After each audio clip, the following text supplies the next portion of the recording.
Hey, greetings everyone. Glenn Kellaway from the basement. It is Friday morning.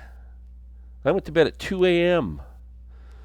because I went to Toronto to the Budweiser Stage to see a great double bill last night of Daryl Hall and Elvis Costello.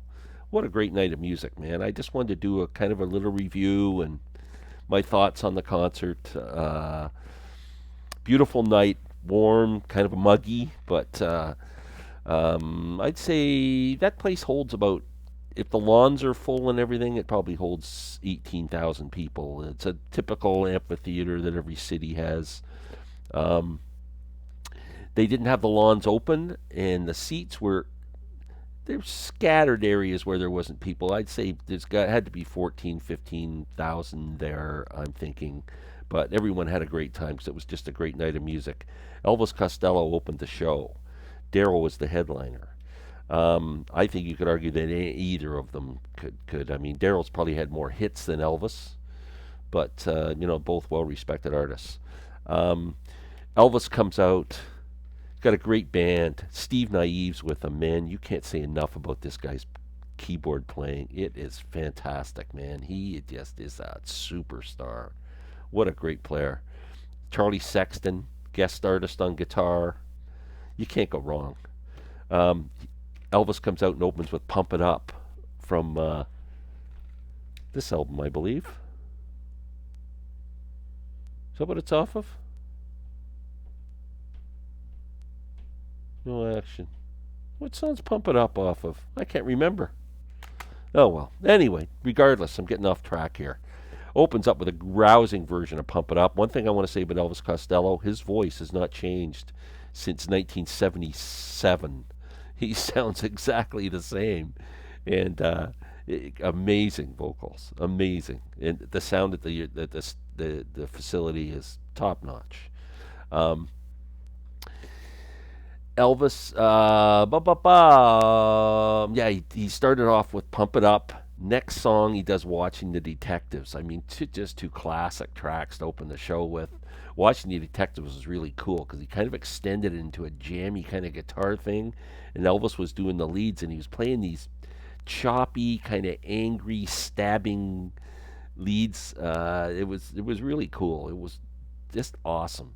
Um, Throughout the night, he kind of went back and forth with doing some, like, going from piano to guitar, and he did a couple. He did like Veronica from Spike, about it's about his grandmother dealing with Alzheimer's, and he changed the arrangement up a bit and kind of turned it into a bit of a dirgy song, but then picked it up like the way it is on the record at certain points too. It was really interesting arrangement. Um, Elvis, at one point, he sat down with an acoustic guitar, and the bass player switched to an upright bass, and they kind of did like almost like a rock jazzy kind of a thing for a couple of tracks, which was really good. The sound was phenomenal. You couldn't. Elvis was just great. He was fantastic. If you've never seen Elvis Costello, go see. He was amazing. And the end of the show, he played Allison, one of his great songs. And then the last song was "I Don't Want to Go to Chelsea." Again, kind of a different arrangement, more angry, more jammy. It was really freaking good. He let the band show off a bit. He was doing some trading off licks with Charlie Sexton, who is a great guitar player, by the way. And they left, come back, and did an encore of one of my favorite tracks. It's not. It was written by Nick Lowe, I think. It's "What's So Funny About Peace, Love, and Understanding." Great ending. So Elvis was amazing. There was about a half an hour break. Daryl Hall comes out. Daryl Hall kicks off the show with "Man Eater." Fantastic start. Fantastic. Um, it was pretty much a hit show for Daryl. I pulled out this kind of hits album from Hall and Oates. He did "Sarah Smile." He did "Rich Girl," "Kiss on My Lips." The encore was "You Make My Dreams Come True." That was the second song in the encore. The first song was a song off his new album, which I don't know if I was doing a set list. I don't know if I'd pick a song that no one knows for an encore song, I might have put it in the middle of the set, but that's just me. Private Eyes, he did a killer version of I Can't Go For That. It was 10 minutes long with these great solos. Daryl had a great guitar player with him, a young guy, but man, he let that guy shine. Every song was kind of more rocky and jammy, and Daryl played the piano a lot, played guitar a couple times, but he sounded great too. Now, Daryl, I think you can kind of tell maybe he's got such an incredible voice, and there were some songs where he went lower on a line than I would have expected him to go do what I hear on the record. But I guess that might be just from age and whatever. But that's fine. He still carried it off really well. I was so impressed. It was just a great frickin' show. Like really, really good. If it comes to your town, you just want a great night of music. Do not miss it. Um, yeah, like I said, they closed with this. I can't do for that. Can't go for that. And they did these vocal acrobatics, and they did this great sax solo and guitar solo. And then before the end of the song, the sax player and the guitar player were trading licks back and forth. It was freaking fantastic, fantastic. So I just want to mention. So I've been a Hall and Oates fan.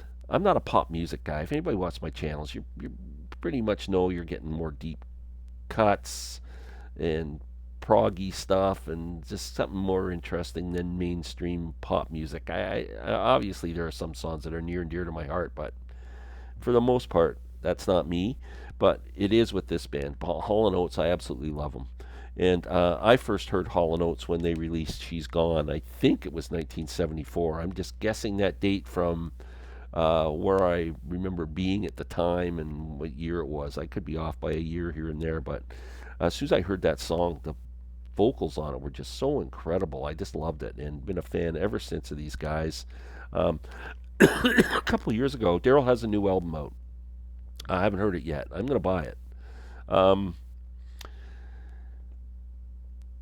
about a year ago, maybe year and a half, something like that, maybe 2 years now. Daryl released this compilation called Before After. It's really good. It's a comp of his whole entire solo career. Now, I don't know if you guys know the song Dreamland. That's a great song off of one of his solo albums. You're living in Dreamtime, baby. I think it's called Dreamtime. Sorry, they did that song last night too. It was the second cut or second song they did. But this is great. It has a mix of all the songs from his solo albums, double CD, and also some tracks from performances from Daryl's house, live at Daryl's house. So if you're thinking of anything for Daryl Hall, this is where to go.